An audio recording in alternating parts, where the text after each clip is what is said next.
Security cameras don't lie.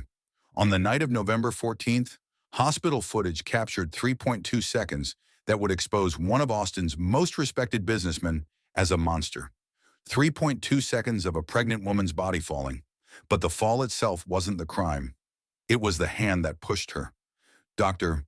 Sarah Mitchell had everything: a prestigious career as head of trauma surgery, a beautiful home in Austin's wealthiest neighborhood, and a husband the entire city admired.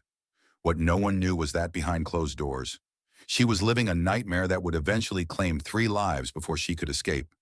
This isn't just a story about domestic violence. It's about how a predator systematically destroyed everyone who tried to help his victim, how therapists can betray you, how brake lines can be cut to look like accidents, how car explosions can seem like gas leaks, and how far one woman had to go to save herself and her unborn child. What you're about to hear will make you angry. It will break your heart, but it will also show you something powerful: how courage can emerge from the darkest places, and how one woman's survival became a revolution that saved thousands of others. This is Sarah Mitchell's story, and fair warning, you won't be able to look away. The security footage would later show exactly 3.2 seconds. That's how long it took for Sarah Mitchell's body to fall from the top of the hospital stairwell to the landing below. 3.2 seconds to shatter the illusion of a perfect life. But we're getting ahead of ourselves.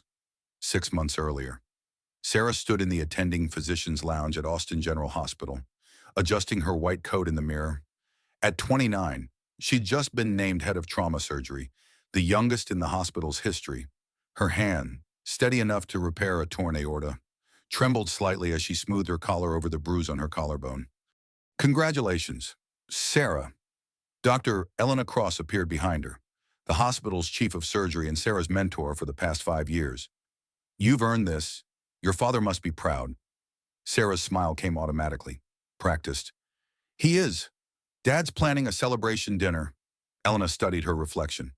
"And Marcus, how's he taking the news?" The question hung in the air. Sarah's husband, Marcus Bennett, had built his reputation as Austin's most successful real estate developer. His face smiled from billboards across the city, promising to build dreams. The irony wasn't lost on Sarah. "He's thrilled," Sarah lied smoothly. "You know Marcus. He's always been my biggest supporter." The truth, hidden beneath her long sleeves and careful makeup, told a different story. Marcus had responded to her promotion by slamming her against their granite kitchen counter, his breath hot with whiskey and rage. "You think you're better than me now. Think you can embarrass me." That had been 3 nights ago. Sarah had told the ER nurse who treated her sprained wrist that she'd slipped on their deck stairs. The nurse, someone Sarah supervised, had accepted the explanation without question. Who would suspect Dr. Sarah Mitchell, daughter of retired FBI profiler James Mitchell, of being trapped in an abusive marriage? Sometimes the most dangerous prisons have no visible bars. Elena touched her shoulder gently. "Sarah, if you ever need to talk about anything, and I mean anything, my door is always open." For a moment, Sarah considered it, considered breaking the silence that had become her constant companion. But shame is a powerful silencer, and so is fear. "Thank you, Elena. That means everything." That evening, Sarah drove home to their sprawling house in Westlake Hills, one of Austin's most exclusive neighborhoods. The house Marcus had designed himself, with its floor-to-ceiling windows and imported Italian marble. The house that felt more like a museum than a home. The house where she'd learned to walk quietly, speak carefully, and never ever make Marcus look small. She found him in his office, surrounded by architectural plans and empty beer bottles. His eyes tracked her movement as she entered, and she recognized the dangerous stillness in his posture. "You're late. Surgery ran long. A car accident victim." "You didn't text." Sarah's heart rate accelerated. She had texted. She always texted. But Marcus's rules shifted like sand, impossible to anticipate. "I'm sorry. The patient was critical, and I don't pay for this house, for your lifestyle, so you can ignore me. Marcus, I texted you at 4:15. Check your phone." His hand moved so fast she barely saw it coming. The slap echoed in the silence, and Sarah tasted blood where her teeth cut her inner cheek. She stood frozen, one hand pressed to her burning face, the other instinctively protecting her abdomen. Because Sarah had a secret she'd discovered just that morning in the hospital bathroom, staring at two pink lines on a pregnancy test, 8 weeks along, according to the dates, 8 weeks of new life growing inside her while she navigated a marriage that felt more like warfare. Marcus's face shifted, fury transforming into something approaching remorse. It was a performance Sarah had witnessed dozens of times. Baby, I'm sorry. You know I don't mean it. Work has been stressful, and when you don't communicate, I worry.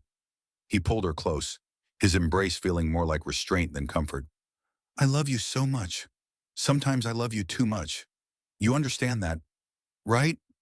Sarah nodded against his chest, silent tears soaking his expensive shirt. She understood perfectly. She understood that she was trapped. She understood that the man she'd married 4 years ago, the charming developer who'd swept her off her feet during her residency, had been a carefully constructed facade. She understood that somewhere along the way, love had curdled into ownership. What she didn't understand yet was how much worse it could get. That night, as Marcus slept beside her, Sarah lay awake in the darkness, one hand on her still flat stomach. She thought about the life forming inside her, wondered if a baby might change things, wondered if becoming a father might soften the rage that lived inside her husband like a coiled snake. It was a hope that would nearly destroy her. Sarah waited 3 weeks before telling Marcus about the pregnancy. She planned it carefully, choosing a Thursday evening at Uchi, their favorite restaurant. Public spaces felt safer. Marcus's charm never slipped in front of witnesses. He'd been in a good mood all week. A major development deal had closed, bringing in millions. Sarah had learned to read his moods like weather patterns, timing important conversations for the rare sunny days. Marcus, I have something to tell you.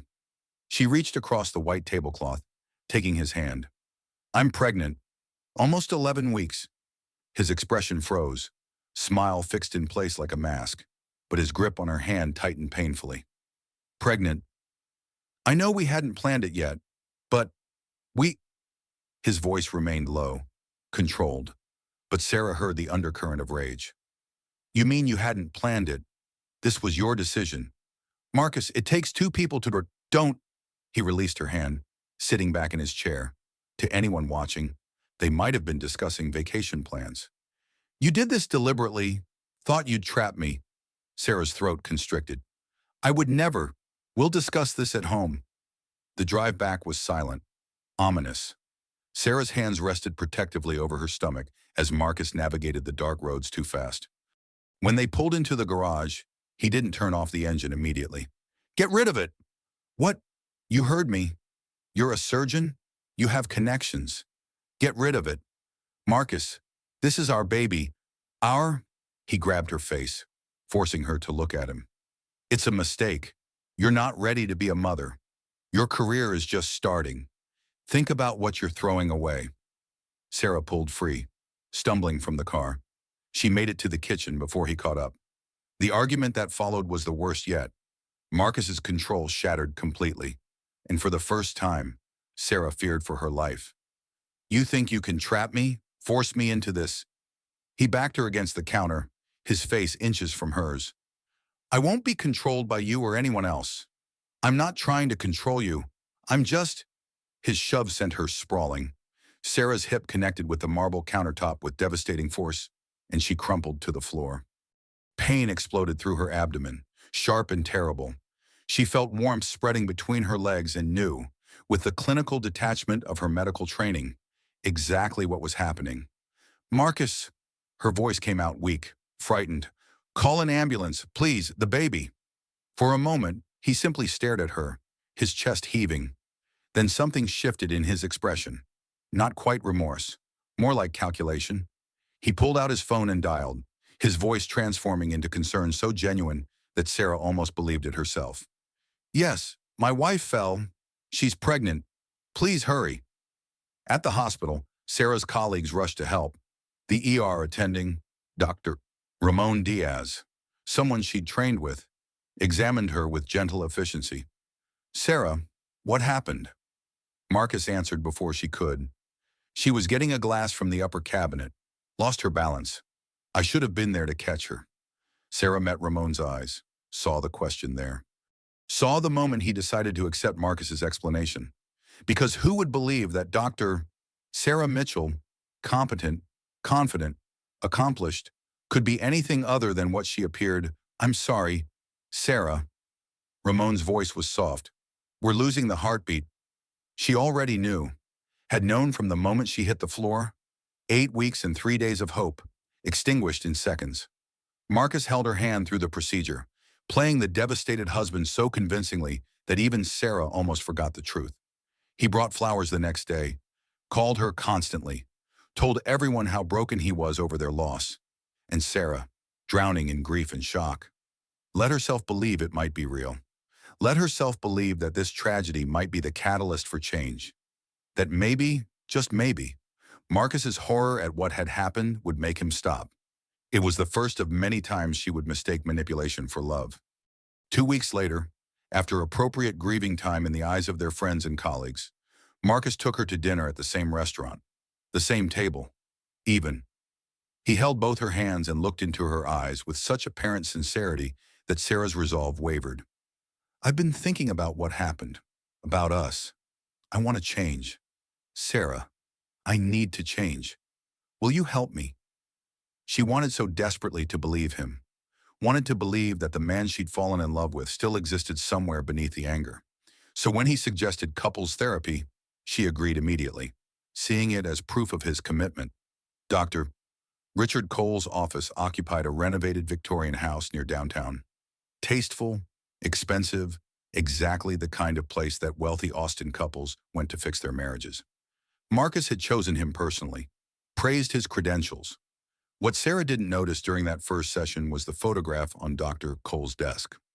A college fraternity picture, faded with age. Marcus, 20 years younger, his arm around a laughing young man who would one day become Dr. Richard Cole. Some traps are built by the people you trust to set you free. Dr. Richard Cole had the kind of face that inspired confidence, silver hair, warm eyes, a voice like aged bourbon. In their first session, he created what felt like a safe space. Soft lighting, comfortable chairs, a white noise machine that made the world outside disappear. Sarah, Marcus, thank you for trusting me with your story. He settled into his leather chair, notepad balanced on his knee. I want you both to know that this space is confidential. What's said here stays here. My only goal is to help you build a healthier relationship.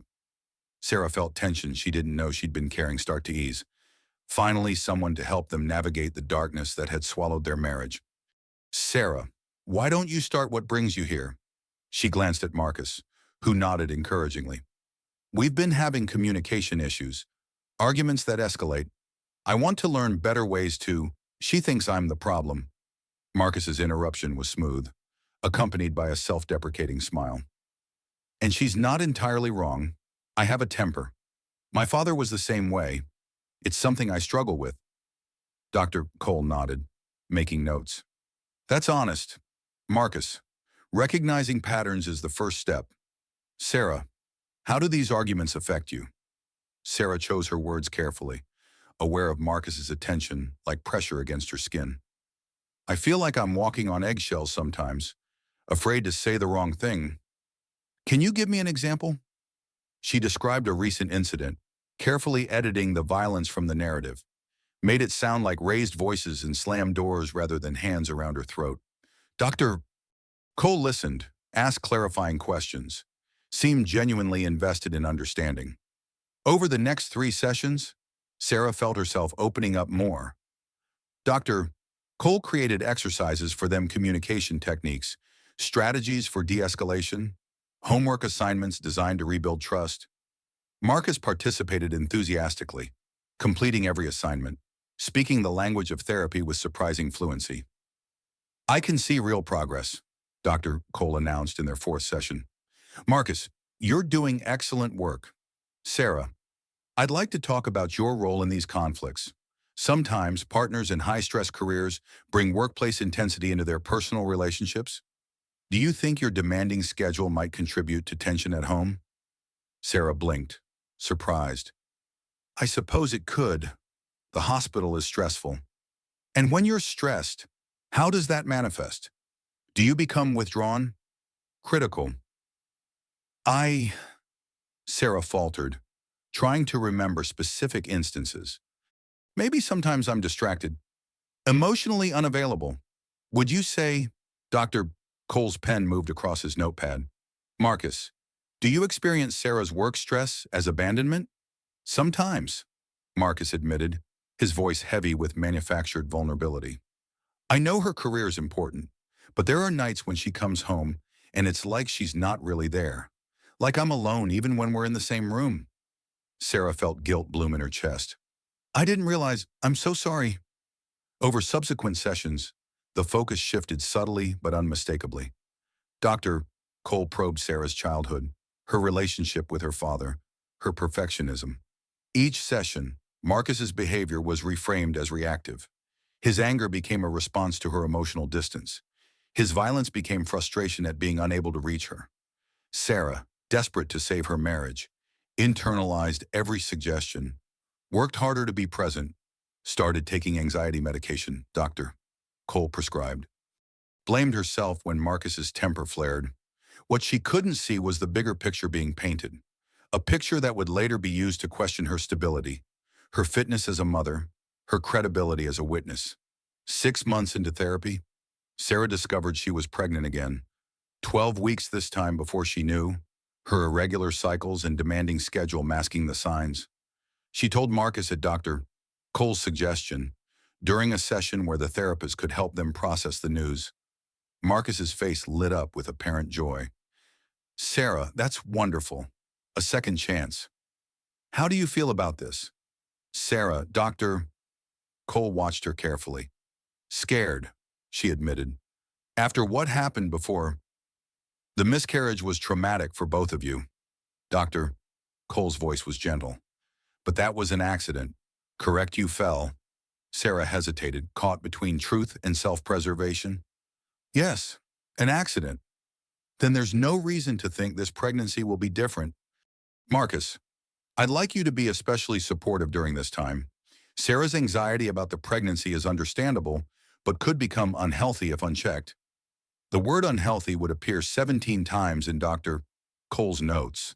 Notes that painted a picture of an emotionally unstable woman whose career stress and perfectionism created an intolerable home environment. Notes that described Marcus as a patient, loving husband trying desperately to reach his distant wife. Notes written by Marcus's former fraternity brother, though Sarah wouldn't discover this connection until much later. That night, Sarah lay in bed with her hand on her stomach, feeling the flutter of life inside her. 13 weeks now, a girl, according to the early genetic testing. She tried to feel joy but felt only dread, heavy as a stone in her chest. In the darkness, Marcus wrapped his arm around her. Everything's going to be different this time. I promise. Sarah wanted to believe him. Needed to believe him. Because the alternative was too terrifying to contemplate that she was trapped.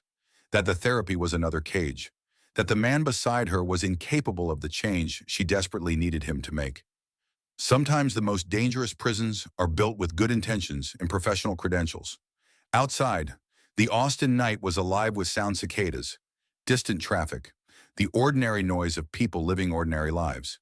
Sarah listened to it and felt impossibly far away, as if she existed in a different dimension where normal rules didn't apply. She had no way of knowing that her best friend Megan was, at that moment, sitting in her own apartment across town, staring at her phone. Megan had noticed things: the long sleeves in summer, the way Sarah flinched at sudden movements, the excuses that came too quickly. Megan had made a decision. Tomorrow, she would call a lawyer who specialized in domestic violence cases, would gather information for Sarah, create an escape route, be ready when Sarah was finally ready to leave. Tomorrow, Megan would die. Megan Torres had been Sarah's best friend since medical school. They'd studied together, survived residency together, celebrated each other's triumphs and consoled each other's failures. Megan knew Sarah better than anyone, which meant she'd recognize the signs long before Sarah was ready to admit the truth. The morning of her death, Megan called Sarah between surgeries. Lunch today, my treat. Sarah, exhausted from a complicated procedure and morning sickness, almost declined. I don't know if I can. Please, I need to talk to you about something important. They met at their usual spot, a small cafe near the hospital. Megan waited until they'd ordered before speaking. Sarah, I'm worried about you. I'm fine, just tired. The pregnancy. It's not the pregnancy. Megan's voice was gentle but firm. It's Marcus. Sarah's hands tightened around her water glass. What about Marcus? I see how you are around him, how carefully you choose your words, how you check your phone constantly, like you're afraid of missing a message. That's not normal, Sarah. Every marriage has its challenges. Does every marriage leave bruises? The question hung between them. Sarah looked down, unable to meet her friend's eyes. I don't know what you're talking about. Sarah. Megan reached across the table, covering Sarah's hand with her own. I love you, and I'm scared for you. Please let me help. I've already spoken to a lawyer who specializes in domestic violence cases. Her name is Catherine Walsh, and she's willing to meet with you, completely confidentially. Sarah felt tears burn her eyes. The relief of being seen, truly seen, warred with terror. Megan, you can't tell anyone. Marcus, he's not. I know. I know he seems perfect to everyone else. They always do. Megan pulled a business card from her purse, pressing it into Sarah's palm. Just talk to her. That's all I'm asking. You have options. Sarah, you and the baby, you have options. Sarah stared at the card. Catherine Walsh, attorney at law, specializing in family law and domestic violence cases. A lifeline, extended across a cafe table. I'll think about it. Promise me you'll call her. Today. I promise. They hugged goodbye in the parking lot. Sarah watched Megan drive away in her silver Honda, the business card burning in her pocket like a secret. She never saw Megan alive again. The call came 6 hours later. Sarah was in surgery when her phone started vibrating, the emergency bypass she'd set up for family cutting through the Do Not Disturb setting. She ignored it, focused on the gunshot wound she was repairing, but felt unease crawl up her spine. When she finally checked her phone, she had 7 missed calls from an unknown number. Then her father's name appeared on the screen. Dad? James Mitchell's voice was careful, controlled in the way that meant something terrible had happened. Sarah, I need you to find somewhere to sit down. What is it? There's been an accident. Megan's car went off an overpass on I-35. She didn't survive. The world tilted. Sarah gripped the wall of the surgical lounge, her vision tunneling. No, that's not. We just had lunch. She was fine. I know, sweetheart. I'm so sorry. The next hours passed in a blur. Sarah drove to the accident scene on autopilot, her trauma surgeon's brain cataloging details even as grief threatened to overwhelm her. The skid marks on the road, the absence of brake marks, the twisted metal of Megan's car, barely recognizable. A police officer was interviewing witnesses. Sarah caught fragments, saw her car accelerate suddenly. Like she couldn't stop. Went straight through the barrier. Marcus appeared at her side, seemingly from nowhere. Sarah, baby, I came as soon as I heard. I'm so sorry. He wrapped his arms around her, and Sarah found herself clinging to him, needing something solid in a world that had suddenly turned incomprehensible. I don't understand. Megan's car was new. She just had it serviced. Sometimes these things just happen. Mechanical failures. It's tragic. Later, much later, investigators would discover that Megan's brake lines had been partially severed. Subtle enough to not fail immediately, but guaranteed to give out under sustained use. They'd trace the service records and find that yes, Megan had taken her car to a shop 3 days earlier, a shop owned by one of Marcus's business associates. But that discovery was months away. In the immediate aftermath, Sarah had only her grief and the terrible coincidence that her best friend had died hours after offering her an escape route. She found Catherine Walsh's business card in her coat pocket the next morning, held it for a long moment, remembering Megan's concern, her determination to help. Then Sarah tore the card into small pieces and flushed them down the toilet. Some part of her already knew, though she couldn't yet admit it. Some part understood that Megan's death was not an accident, that speaking up had made her friend a target. That silence was the only way to survive. At Megan's funeral, Sarah stood between Marcus and her father, numb with shock and hormones and fear. Marcus held her hand throughout the service, the picture of a supportive husband. She felt his thumb rubbing circles on her palm, a gesture that had once been comforting, but now felt like marking territory. After the service, Elena found her. "Sarah, take whatever time you need. The hospital understands. I need to work. Sitting at home thinking about I can't." Elena studied her with those sharp eyes that had guided Sarah through residency. "You're 6 months pregnant and grieving your best friend. Please, take care of yourself." "I am. I'm fine. Work helps me focus." That night, alone in the bathroom while Marcus slept, Sarah found Megan's last text message, sent at 3:15 p.m., hours before her death.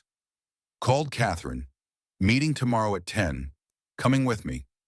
Sarah deleted the message with shaking hands, then cleared it from the trash folder, erased any evidence that Megan had been trying to help her, protected Marcus without even realizing she was doing it, because that's what abuse does. It teaches you to be complicit in your own imprisonment. She looked at herself in the mirror, at her swollen belly and hollow eyes, whispered, "I'm sorry, Megan. I'm so sorry." The baby kicked, a flutter against her palm, a reminder that she wasn't just protecting herself anymore. Whatever choices she made affected this innocent life inside her. Sarah made a decision that night. She would survive, would get through the pregnancy, would protect her daughter at all costs. And if that meant staying quiet, staying small, staying trapped, then that's what she would do.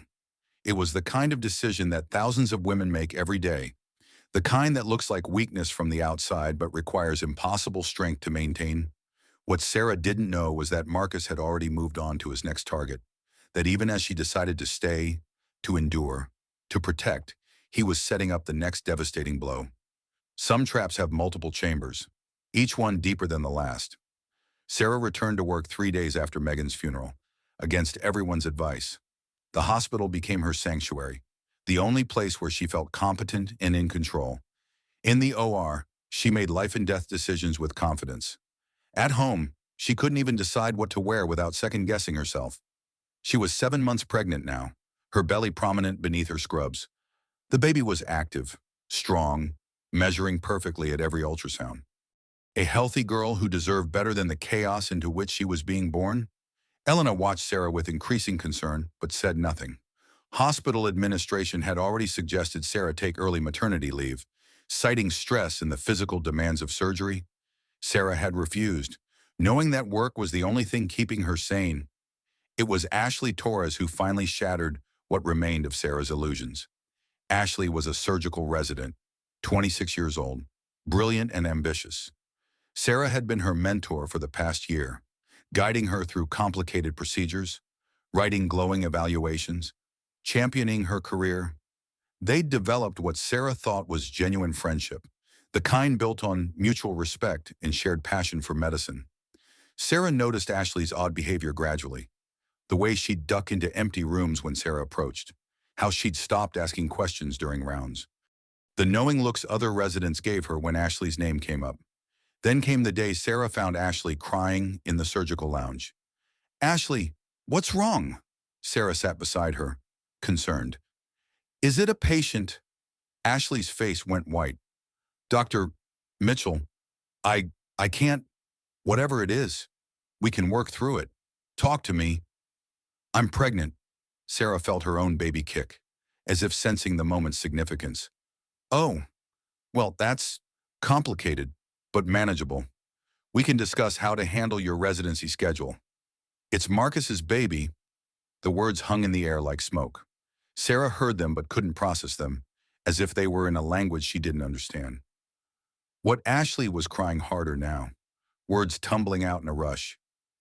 "I'm so sorry. It started 6 months ago. He said your marriage was over, that you were just staying together for appearances, that he loved me. I didn't know. I mean, I knew you were his wife, but he made it sound like—" Sarah stood abruptly, the world tilting. "You're lying." "I'm not. I'm so sorry. I never meant. I think I'm in love with him." The surgical lounge had glass walls. Sarah was dimly aware of people stopping to stare, of whispered conversations, of her private humiliation becoming public spectacle.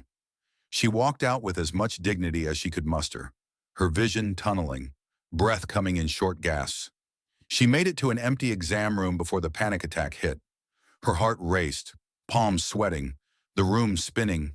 She pressed her hands against the wall, trying to ground herself, to breathe, to think. A resident found her there and called Elena, who arrived within minutes. "Sarah, look at me. Breathe with me. In through your nose, out through your mouth." Slowly, the panic subsided enough for Sarah to speak. "Did you know about Marcus and Ashley?"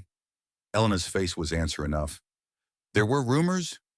I didn't want to believe them. I certainly didn't want to tell you while you were pregnant and still grieving Megan." "I'm sorry," Sarah laughed, a brittle sound. "Everyone knew.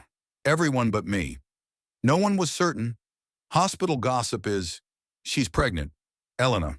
With his baby? My husband's baby." Elena closed her eyes briefly. "Oh, Sarah. I need to go home. You need to sit down before you pass out. You're 7 months pregnant and having a panic attack. Give yourself a minute." But Sarah couldn't stay still. Couldn't sit in this hospital where everyone knew her marriage was a joke, where her husband had been sleeping with her own resident. She gathered her things and drove home on autopilot, her mind a blank white space. Marcus's car was in the driveway. She found him in his office, as usual, surrounded by architectural plans. "We need to talk." He looked up, and she saw the guilt flash across his face before he could mask it. "Sarah, is it true Ashley Torres? Is she carrying your baby?" For a long moment, Marcus said nothing. Then he stood, moving toward her with his hands raised as if approaching a dangerous animal. "Sarah, let me explain. Is it true? It's complicated." Sarah felt something inside her break. Not her heart that had been broken so many times it was held together with scar tissue. Something deeper, her ability to pretend, her willingness to make excuses. "Get out. Sarah, you're being hysterical. The pregnancy hormones. Get out of this house. Get out of my life. Get out." She was screaming now, something she'd never done before. Years of swallowed words erupting at once. Marcus's face shifted from conciliatory to cold. "This is my house. I'm not going anywhere. You want to leave, go ahead. But you're not taking my daughter." "Your daughter? You can't even pretend to be faithful while I'm carrying your child. But you think you have rights to her. I have every right. And if you try to leave, try to take her from me, I'll make sure everyone knows how unstable you are." The panic attacks, the emotional outbursts. Dr. Cole's notes documenting your anxiety, your inability to cope. Who do you think a judge will believe? The threat was clear. Sarah felt her fury drain away, replaced by exhausted despair. She'd walked into a trap so carefully constructed, she'd never seen the walls. "Why," her voice came out small, "why marry me if you were going to do this?" Marcus's smile was cold.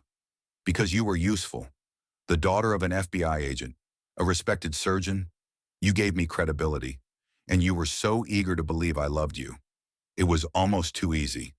Sarah sank into the nearest chair, one hand on her belly. The baby was kicking frantically, responding to her mother's distress. "I want a divorce." "No.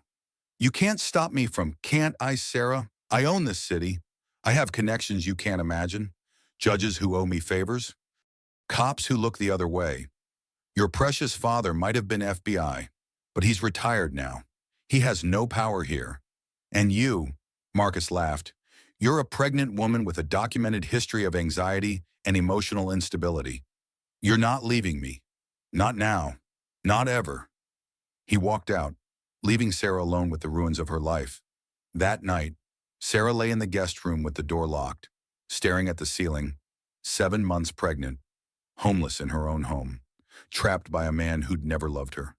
She thought about Megan, about Catherine Walsh's business card, destroyed, about every choice that had led her to this moment.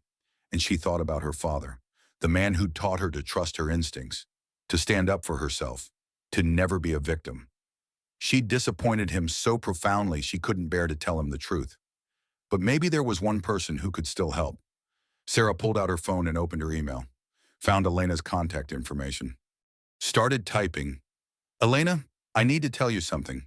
The truth about my marriage, about everything. Can we meet tomorrow?" She hit send before she could second-guess herself. Outside, the Austin night was warm and alive with sound. Somewhere in the darkness, Marcus was probably with Ashley, celebrating his victory. Somewhere, Sarah's father slept peacefully, unaware his daughter was in danger. And somewhere, a clock was ticking toward the moment when silence would finally, irreversibly, fail. Elena Cross had survived in a male-dominated field for 30 years by being observant, strategic, and occasionally ruthless when protecting people she cared about. She'd seen the signs in Sarah for months but had respected the younger woman's privacy. Now, reading Sarah's email at 5 in the morning, Elena felt fury and determination in equal measure. They met before the morning shift in Elena's office. The door closed and locked. Sarah looked exhausted, dark circles under her eyes, her pregnant belly prominent beneath loose clothing. "Tell me everything," Elena said. "And I mean everything." Sarah did. The words came slowly at first, then faster, like a dam breaking. The first shove, the miscarriage that wasn't an accident, the therapy sessions with Marcus's friend, the mounting isolation, Megan's death, Ashley's pregnancy, years of abuse condensed into 30 minutes of painful honesty. When she finished, Elena was silent for a long moment. "The therapy sessions. You said Dr. Richard Cole. Did Marcus choose him?" "Yes. Why?" Elena pulled up a photo on her computer. A charity gala from 5 years earlier. Marcus and Dr. Cole laughing together, arms around each other's shoulders. They're not just acquaintances, they're close friends. Every session has been documented, but not objectively. "He's been building a case against you, Sarah." Sarah felt sick. "What kind of case?" "Fitness as a mother. Mental stability. He's creating a paper trail that would support a custody battle. Or worse, if something happened to you, it would explain why you were unstable in the weeks before.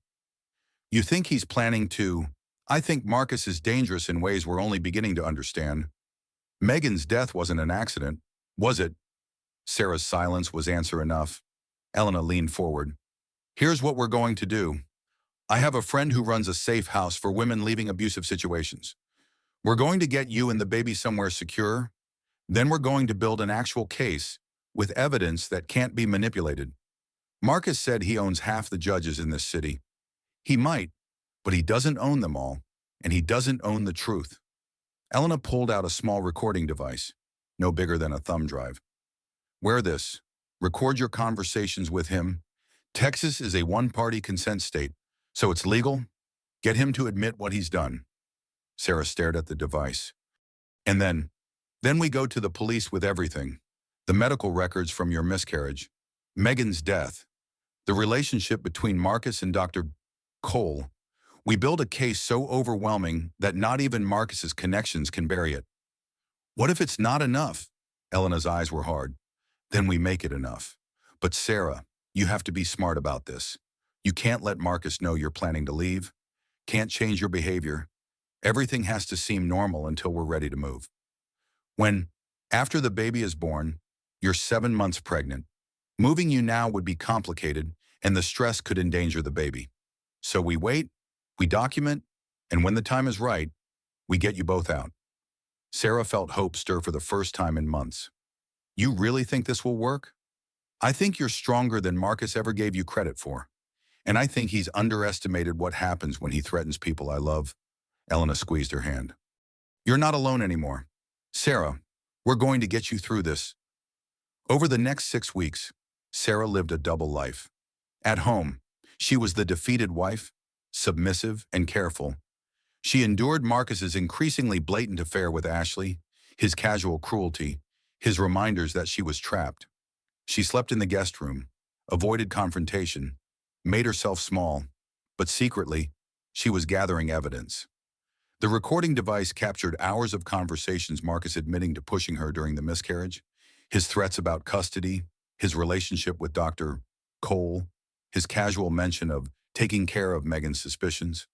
Sarah also started documenting her injuries photographically, creating a detailed medical record of abuse.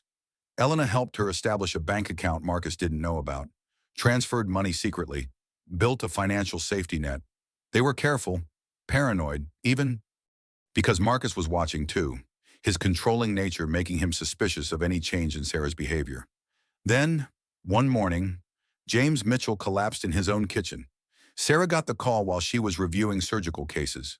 Her father, who'd run 5 miles every morning since he was 20, had suffered what appeared to be a massive stroke. He was unconscious, unresponsive, his prognosis uncertain. Sarah rushed to the hospital where he'd been taken, her heart in her throat. She found him in the ICU, surrounded by machines, his vital signs dangerously unstable. The neurologist's report was grim, severe brain damage, possibly permanent. Marcus arrived shortly after, playing the concerned son-in-law. "Sarah, I'm so sorry. Is there anything I can do?"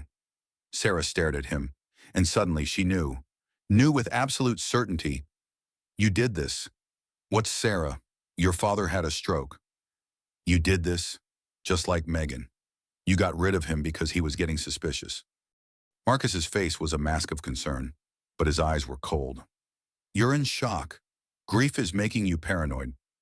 Later, much later, toxicology reports would reveal traces of a drug in James's system, a blood thinner in doses designed to cause catastrophic bleeding, the same drug that had been prescribed for Marcus's mother, who died 2 years earlier from a similar stroke.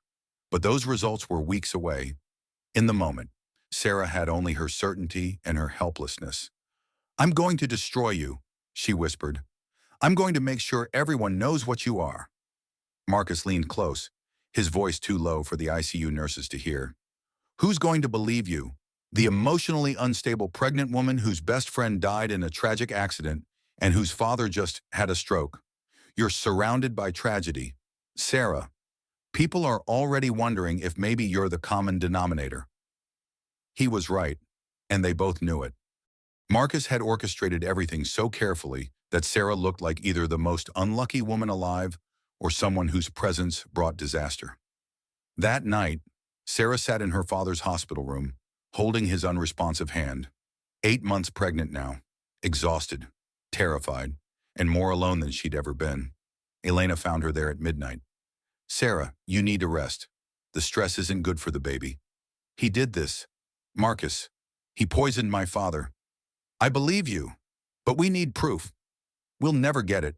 He's too careful, too connected." Sarah felt despair wrap around her like a shroud. "I should just give up, take the baby and disappear. That's exactly what he wants you to think. That you're powerless?" Elena sat beside her. "But you're not. Tomorrow, we're moving you to the safe house, whether you're ready or not, because the next target is you, Sarah, or the baby, and I won't let that happen." Sarah looked at her father's still face, at the machines keeping him alive, at the evidence of what Marcus was capable of. Okay, tomorrow. I'll do it tomorrow." What neither of them knew was that Marcus had been monitoring Sarah's email, had installed tracking software on her phone weeks ago, knew about the recordings, the safe house, every detail of their plan, and he was already preparing his counter move. Some traps spring when you try to escape them. The morning Sarah was supposed to leave, Elena didn't show up for their morning meeting. Sarah waited in the hospital cafeteria, her go bag hidden in her locker, emergency contacts memorized, ready to disappear into the safe house network that had been prepared for her. 20 minutes late became 40. Sarah called Elena's cell phone. No answer. Called her office. No answer. A terrible certainty grew in her chest. She was heading to the parking garage when she heard the explosion. Felt it. Really, a percussion wave that rattled windows and set off car alarms. Sarah ran, as much as a woman in her 9th month could run. Following the sound and the screaming, Elena's car was a fireball in the parking structure, flames licking toward the concrete ceiling. Hospital security was already responding, pulling vehicles away, calling for fire trucks. Sarah stood frozen, her medical training cataloging what even she couldn't save. No one survived explosions like that. No one. A security guard caught her arm as she tried to move closer. "Ma'am, you can't. That's Dr. Cross's car. She's the chief of surgery. We have to—" "Ma'am, there's nothing anyone can do." Sarah watched Elena burn and felt something inside her extinguish along with that fire. Her mentor, her friend, her only ally, gone in seconds, reduced to smoke and ash and terrible understanding. Marcus had known everything, had eliminated the one person with the power to help Sarah escape. She turned and walked back into the hospital on numb legs, went to her locker in the surgical wing, found her go bag gone, her personal items rifled through. The recording device Elena had given her was sitting on the top shelf, crushed into pieces. Sarah's phone buzzed. A text from Marcus. Tragic about Dr. Cross. These gas leaks are so dangerous. Come home. We need to talk. She stared at the message, at the barely veiled threat in those words. Understood that going home might mean never leaving again. But where else could she go? Her father was in a coma. Her best friend was dead. Her mentor was Ash.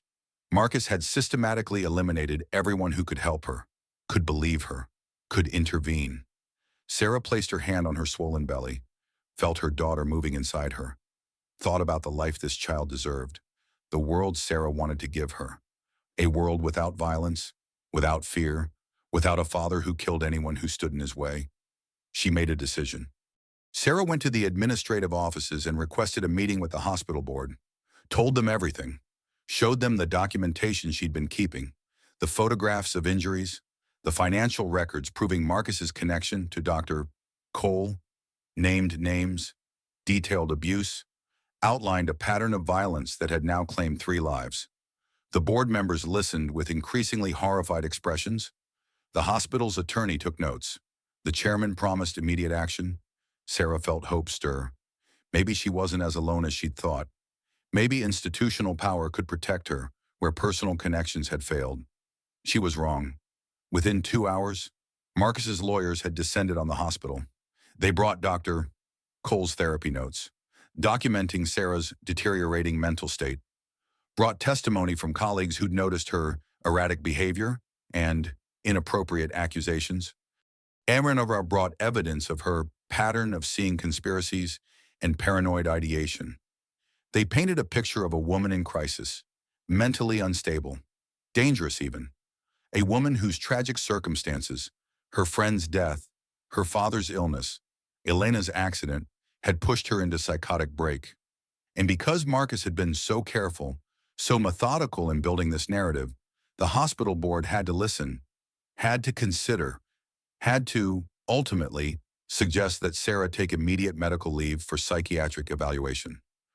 For your own safety and the safety of your patients, the chairman said, not quite meeting her eyes. Sarah walked out of that meeting and understood, finally, the full scope of Marcus's trap. He'd turned her truth into evidence of madness, made her attempts to escape proof of instability. Every move she'd made to save herself had tightened the noose. She sat in her car in the parking garage, where hours earlier Elena had died, and felt despair so complete it was almost peaceful. This was how Marcus won, not through violence, though he was certainly capable of that, through patience, manipulation, and systematic destruction of anyone who might believe his victims. Sarah's phone rang, an unknown number. She almost didn't answer, but something made her pick up. Dr. Mitchell, this is Detective Lisa Haynes with Austin PD. I'm calling about Elena Cross's death. Sarah's breath caught. Yes, I know you were close with her, and I know you've made some serious allegations about your husband. I'd like to talk to you, unofficially, off the record. Would that be possible? Why would you believe me when no one else does? Because Elena Cross sent me an email last night, time-stamped at 11:47 p.m. She said if anything happened to her, I should talk to you. That you had evidence about several suspicious deaths, including Megan Torres? A pause. Dr.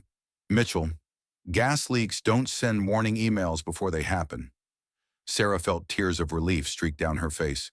Elena had known, had prepared a backup plan even Sarah hadn't known about. One last act of protection from beyond the grave. Where can we meet? Not at the station. Marcus has friends there, and not anywhere public. Do you know the coffee shop on West 6th, near the university? Yes. Tomorrow morning, 7 a.m. Come alone. Sarah hung up and allowed herself one moment of hope, one more chance at freedom, one last play in a game that had already cost so many lives. She went home, where Marcus was waiting, prepared herself for whatever came next. Because tomorrow, she would tell Detective Haynes everything, would hand over every piece of evidence, would break the silence that had been her prison for so long. She just had to survive one more night. Marcus was surprisingly calm when she walked in, almost cheerful. He poured her a glass of water, offered to make dinner, asked about her day as if he didn't know he'd murdered her mentor that morning. I heard about Dr. Cross. Such a tragedy. You must be devastated. Sarah accepted the water, forcing herself to sip it. Yes, you look exhausted. Why don't you rest? I'll take care of everything.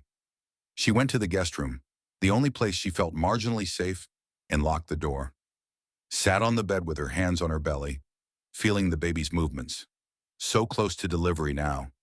Maybe 2 weeks, 2 weeks, and then they could run, disappear, start over somewhere. Marcus couldn't find them. She just had to make it 2 more weeks. Sarah picked up her phone to set an alarm for the morning meeting with Detective Haynes. That's when she noticed the glass of water on her nightstand. The same water Marcus had given her downstairs, though she didn't remember bringing it up. And suddenly the room was tilting, her vision blurring, her limbs heavy and unresponsive. Sarah tried to stand, to reach for her phone, to call for help, but her legs wouldn't support her.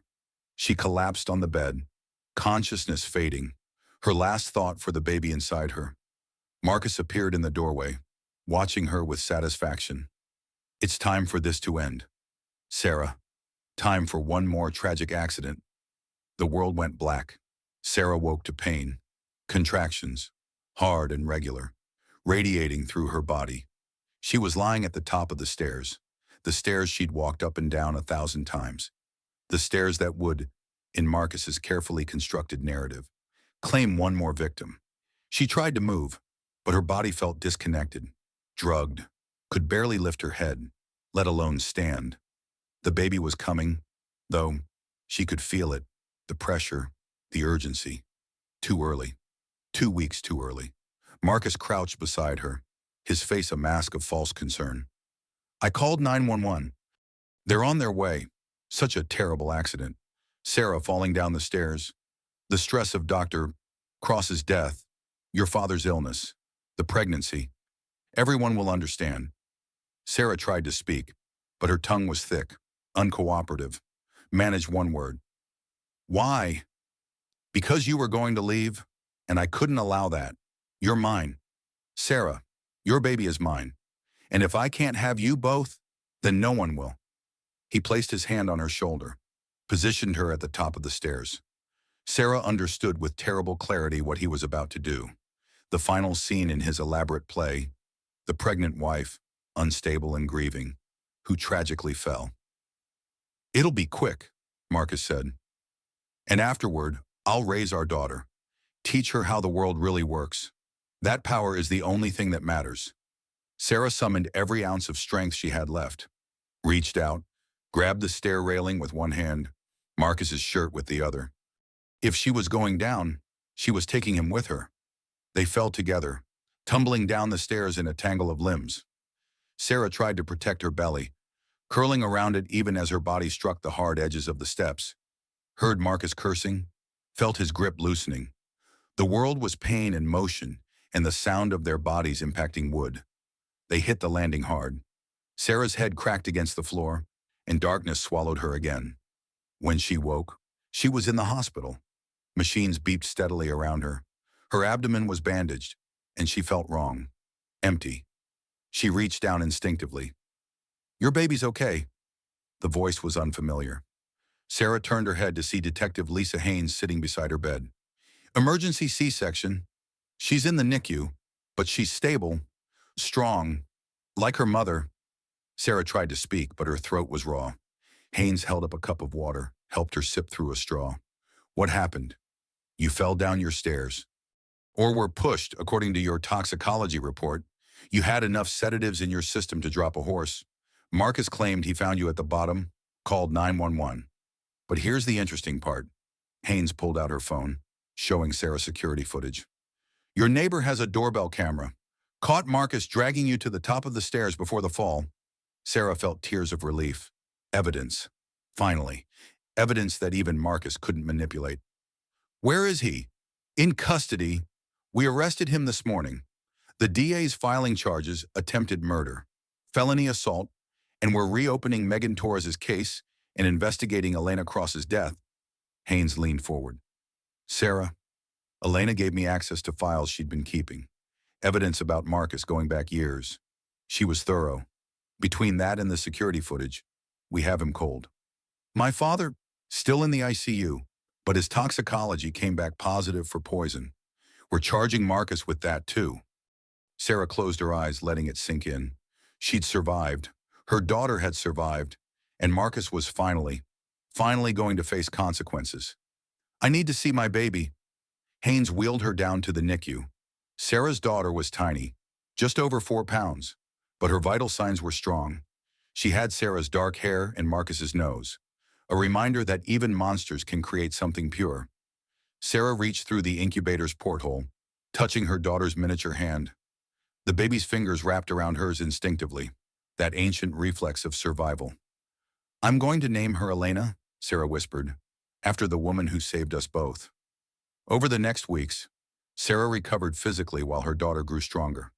James Mitchell woke from his coma, his recovery slow but steady. The poison had caused permanent damage, but he was alive, which was more than Marcus had intended. The trial was sensational. Marcus's carefully constructed facade crumbled under the weight of evidence. Dr. Cole lost his license and faced criminal charges for his role in the conspiracy. Ashley Torres, granted immunity for her testimony, revealed years of manipulation. Marcus was convicted on all counts: the murder of Megan Torres and Elena Cross, the attempted murder of James Mitchell and Sarah, assault, conspiracy, fraud. The judge sentenced him to life without parole. In his final statement, Marcus showed no remorse. You think you've won, but I built that life you're living, that house, that career. All of it was mine, and I let you share it. Without me, you're nothing. Sarah, holding baby Elena in her arms, met his eyes for the last time. No, Marcus, without you, I'm finally free. 2 years after Marcus's conviction, Sarah sat on the back porch of her new home, watching Elena chase butterflies in the yard. The house was smaller than the one she'd shared with Marcus, but it was hers. Truly hers, purchased with her own money, filled with laughter instead of fear. James Mitchell sat beside her, his recovery remarkable, though he still walked with a slight limp. She has your determination, he said, watching his granddaughter. And your strength. I wasn't strong, Dad. I was trapped. Strength isn't about never being trapped. It's about finding your way out. He took her hand. I'm sorry I didn't see it sooner. Didn't protect you. You couldn't have known. Marcus fooled everyone. Sarah squeezed his fingers. But you're here now. That's what matters. The doorbell rang. Sarah answered to find Detective Haynes, no longer in uniform but carrying a bottle of wine. Hope I'm not intruding. Not at all. Come in. They sat on the porch while Elena played, talked about everything and nothing. Haynes had become a friend, one of the few people who truly understood what Sarah had survived. I've been working with a domestic violence prevention organization, Haynes said. They asked me to speak at their annual fundraiser. I was hoping you might come, share your story. Sarah hesitated. She'd testified at Marcus's trial, endured the media attention, had her trauma dissected in public. The idea of voluntarily revisiting it felt overwhelming. I know it's a lot to ask, Haynes continued, but hearing from survivors makes a difference, helps other women recognize the signs, gives them courage to leave. Sarah thought about Megan, who'd tried to help her, about Elena, who died protecting her, about all the women who didn't have allies, who were still trapped in the silence she'd barely escaped. I'll do it. The night of the fundraiser, Sarah stood backstage, her heart pounding. Elena was with James, safe at home. Sarah had written and rewritten her speech, trying to find words adequate to contain the complexity of abuse and survival. When her name was called, she walked onto the stage, looked out at hundreds of faces, and began to speak. My name is Sarah Mitchell. 2 years ago, my husband tried to kill me and our unborn daughter. Before that night, he'd killed 2 women who tried to help me escape and poisoned my father. And for years leading up to that, I let it happen. She paused, letting the weight of that statement settle. I say let not because I'm blaming myself, but because I want you to understand how abuse works. It doesn't announce itself with violence. It starts with isolation, control, small moments that make you doubt yourself. And by the time you realize you're trapped, the walls are already built. Sarah shared her story, holding nothing back. The miscarriage Marcus had caused, the therapist who betrayed her, the systematic elimination of everyone who might help. The moment she woke up at the top of the stairs, knowing she was about to die. I survived because of luck, timing, and because one woman refused to stay silent even when silence would have kept her safe. Dr. Elena Cross died saving me, and I carry that with me every day. She looked out at the audience, saw women with tears on their faces, recognition in their eyes. If you're in an abusive relationship, please hear me. It's not your fault. You're not weak. You're not crazy. You're in a situation designed to make you feel powerless. But you're not. Sarah pulled out her phone, held it up. This is a lifeline. One call can start your escape. The National Domestic Violence Hotline is always available. Local shelters exist. People want to help you. You just have to break the silence. She finished to standing ovation. But what mattered more were the women who approached her afterward. The ones who whispered, "That's happening to me." The ones who asked for resources. The ones taking the first terrifying steps toward freedom. Driving home that night, Sarah felt exhausted but purposeful.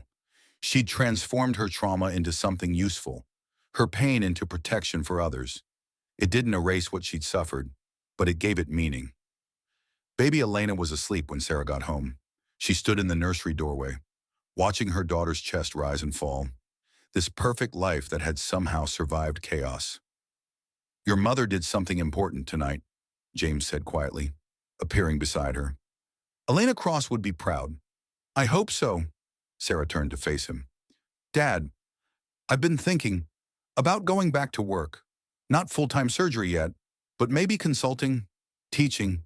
I miss medicine." "You should. You're brilliant at it." He paused. "But take care of yourself too. Healing isn't linear." Sarah knew that better than anyone. Some days were good, full of hope and progress. Others, she still jumped at sudden noises, still checked locks obsessively, still had nightmares about falling downstairs. She was in therapy now, real therapy with a trauma specialist who understood domestic violence, was learning to recognize the difference between caution and paranoia, between healthy boundaries and isolation born from fear. It was work, hard work, but for the first time in years, Sarah was working towards something instead of just surviving. A few months later, Sarah accepted a position teaching trauma surgery at the medical school. Her first lecture was on recognizing abuse in patients. She taught residents how to ask the right questions, how to create safe spaces for disclosure, how to document injuries properly for potential prosecution. She thought about the ER nurse who'd accepted her explanation about falling down the stairs, the colleagues who'd seen her bruises and said nothing, the system that had failed her repeatedly. "You'll see patients who are being abused," she told her students. "Some will tell you, most won't. Your job is to create an opportunity for disclosure without judgment or pressure, to document carefully, to believe them when they trust you with their truth, because sometimes you're the only person asking." One student raised her hand. "But what if they don't leave? What if you offer help and they refuse?" Sarah smiled sadly. "Then you respect their choice while making sure they know the door is always open. Leaving is dangerous, often more dangerous than staying. They have to make that decision when they're ready, with support in place. Your job is to plant seeds, not force flowers to bloom." After the lecture, a young resident approached her. "Dr. Mitchell, I just wanted to say thank you for sharing your story. It helped me recognize something in my own relationship." Sarah gave her resources, contact information, a listening ear, watched another woman take those first scary steps toward freedom, and felt the purpose that had carried her through her darkest days. That evening, she came home to find Elena toddling around the living room, James supervising with the caution of a new grandparent. The house smelled like dinner cooking, and sunlight streamed through windows Sarah never had to worry about leaving uncovered. Mama? Elena launched herself at Sarah with the enthusiasm of a 2-year-old who hadn't seen her mother in hours. Sarah scooped her up, burying her face in her daughter's hair, breathing in the simple joy of this moment, this normal, ordinary, miraculous moment of safety and love. This was what Marcus had tried to take from her, and this was what she'd fought so hard to reclaim. That night, after Elena was asleep and James had gone home, Sarah sat at her kitchen table with a cup of tea and allowed herself to reflect on how far she'd come. From the terrified woman who'd hidden bruises beneath her white coat to someone who could stand on stages and teach residents and build a life on her own terms, the journey wasn't over. Trauma didn't have an end date, but Sarah had learned to carry it without letting it define her. She opened her laptop and started writing an email to the domestic violence organization. She had ideas for expanding their services, suggestions for better coordination with hospitals, proposals for training programs, because she'd survived for a reason, not just to reclaim her own life, but to make sure other women had better chances at survival too. As she typed, Sarah felt the ghost of Elena Cross looking over her shoulder, approving, felt Megan's spirit urging her forward, felt the strength of all the women who'd faced similar battles and emerged, scarred but unbroken. 5 years after Marcus's conviction, Sarah stood in the observation gallery of a courtroom, watching another trial unfold. The defendant was a prominent businessman accused of murdering his wife. The prosecution was using strategies Sarah had helped develop, evidence-gathering protocols she'd worked with law enforcement to implement. Detective Haynes sat beside her, now promoted to lead the domestic violence unit. This is the 16th case we've successfully prosecuted using your protocols. 16 women who got justice? And how many who didn't report? Sarah asked quietly. That's what keeps me up at night. The ones still trapped. You can't save everyone. No, but I can keep trying. After the verdict, guilty on all counts, Sarah and Haynes went for coffee at their usual place, the same coffee shop where they'd first met 5 years earlier, where Sarah had shown up drugged and desperate and on the verge of being murdered. You ever think about dating again? Haynes asked. Elena's getting older, asking questions about why she doesn't have a dad like her friends. Sarah had thought about it, had even gone on a few dates over the years. But trauma had made her cautious, and trust didn't come easily anymore. Maybe someday, right now, Elena and I are enough. Fair. Just remember, not every man is Marcus.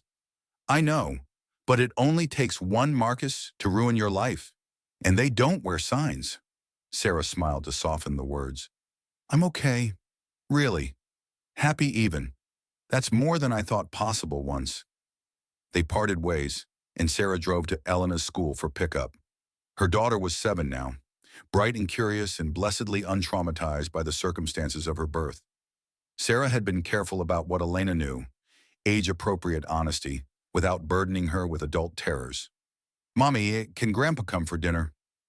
Elena buckled herself into the car seat, chattering about her day.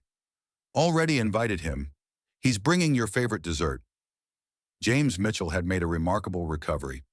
Still had some lingering effects from the poisoning, but he'd returned to consulting work, helping the FBI with criminal psychology profiles. He'd also become an advocate for domestic violence prevention, using his law enforcement credibility to push for better training and protocols. Father and daughter had grown closer through shared trauma, their relationship rebuilt on honesty and mutual respect. Sarah had forgiven him for not seeing the signs earlier, understood that manipulators like Marcus were skilled at hiding their true nature. That evening, the three of them sat around Sarah's dining room table, Elena chattering about school while James and Sarah exchanged amused glances.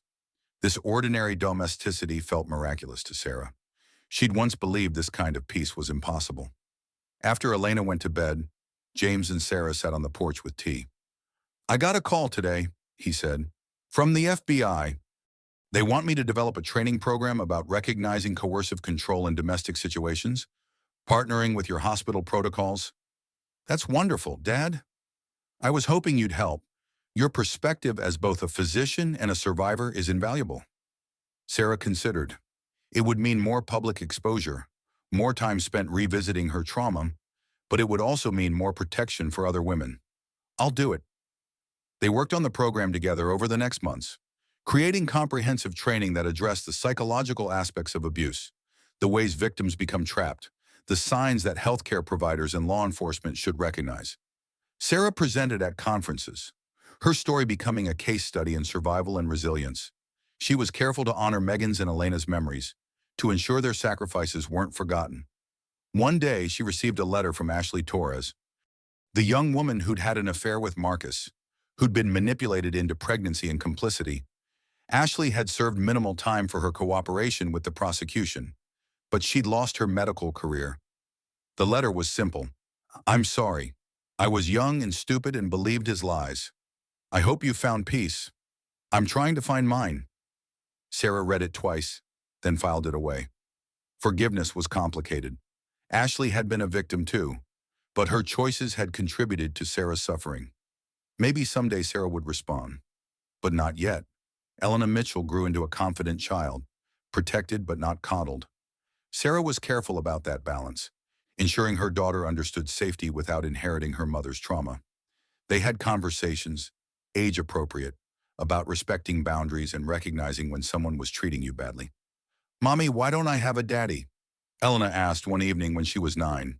Sarah had prepared for this question for years. "You do have a father. His name was Marcus, but he made very bad choices and hurt people. So he's in prison? Did he hurt you?" "Yes." "I'm sorry, Mommy." Elena hugged her fiercely. "I love you. I love you too, sweetheart. So much.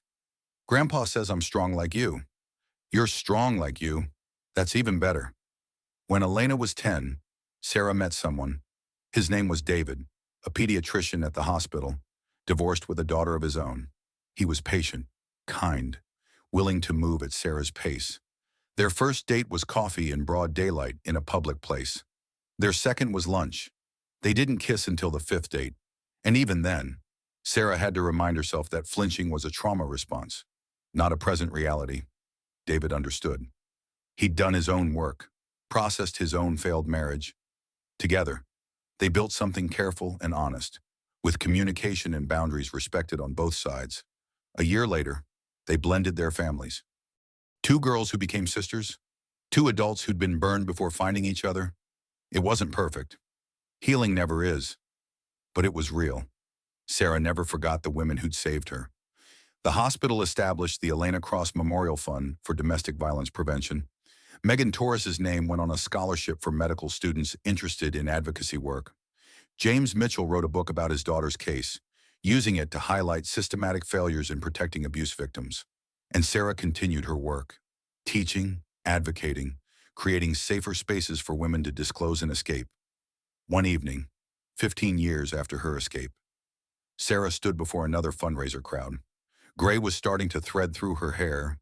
Elena was 22 now, in medical school, planning to specialize in emergency medicine. The little girl who'd been delivered by emergency C-section while her mother lay drugged and broken was now a young woman dedicated to saving lives. "I'm often asked about forgiveness," Sarah told the crowd. "Whether I've forgiven Marcus for what he did? The truth is complicated. I've forgiven myself for not leaving sooner. I've made peace with my choices. But forgiving him, that's not my priority. What matters is that I broke free, that my daughter never knew his violence, that the work we've done together has helped thousands of other women escape similar situations." She paused, looking out at the crowd. "Survival isn't a destination, it's a practice. Every day, I choose to survive well, to build a life defined not by what was done to me, but by what I did with my freedom once I reclaimed it. That's the real victory." The applause was thunderous. But what Sarah valued more were the conversations afterward. The women who approached her, some seeking help, others offering their own stories of survival. The community of survivors and advocates, growing stronger every year. Driving home that night, David beside her, Sarah thought about the girl she'd been at 29. So lost, so trapped, so certain she deserved the abuse she endured. She wanted to reach back through time and tell that frightened woman, "You'll make it through this. You'll not only survive, but thrive. You'll build something beautiful from the ashes of your destruction." But time doesn't work that way. All Sarah could do was live well, love better, and help other women find their own paths to freedom.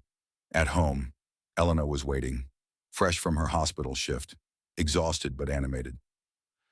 "Mom, I had a patient today, a woman with accidental injuries that were clearly abuse.